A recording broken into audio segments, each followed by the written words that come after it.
cho anh một lý do để anh ra đi không đắn đo. Tình yêu như mũi dao khứa cắt vào anh rồi. Đau lòng lắm em ơi, anh không thể nói thành lời. Chỉ biết rằng yêu em, anh trao hết cả niềm tin. Ngày em nói rời xa em không cần anh, khi xưa em đã chót lỡ lòng. Nói yêu anh để rồi giờ em buông tay. Theo người ta anh có hay, hạ qua rồi thu kia sang lá rơi, mưa rơi mình anh nhớ em thôi. Ngày thêm nhớ ngày dài người ơi, người ơi.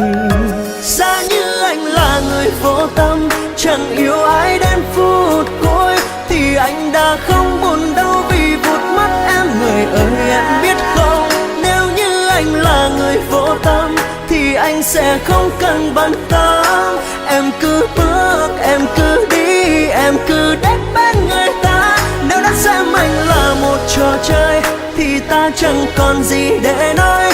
Anh yêu em không phải vì bất cứ lý do gì, em chẳng phải lo. Lối đi em giờ chẳng cần anh thì anh cũng sẽ không màng, bởi vì đơn giản tình mình giờ đã phai tàn.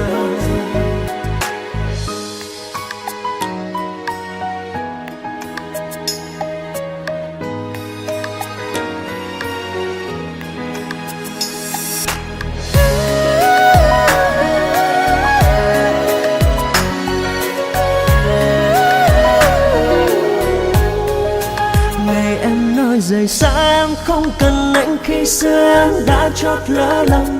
Nói yêu anh để rồi giờ em buông tay. Theo người ta anh có hay, hạ qua rồi thu kia sang lá rơi, mưa rơi mình anh nhớ em thôi. Ngày thêm nhớ ngày dài người ơi, người ơi.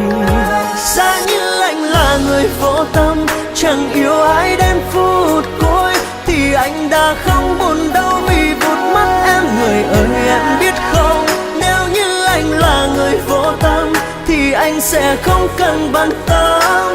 Em cứ bước, em cứ đi, em cứ đến bên người ta. Nếu đã xem anh là một trò chơi thì ta chẳng còn gì để nói. Anh yêu em không phải vì bất cứ lý do gì, em chẳng phải lo. Lối đi em giờ chẳng cần anh thì anh cũng sẽ không màng, bởi vì đơn giản tình mình giờ đã phai tàn.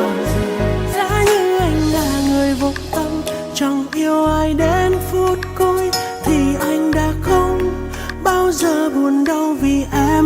Người ơi, nếu như anh là người vô tâm thì anh sẽ không cần bận tâm.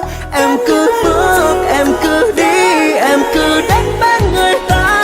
Nếu đã xem anh là một trò chơi thì ta chẳng còn gì để nói.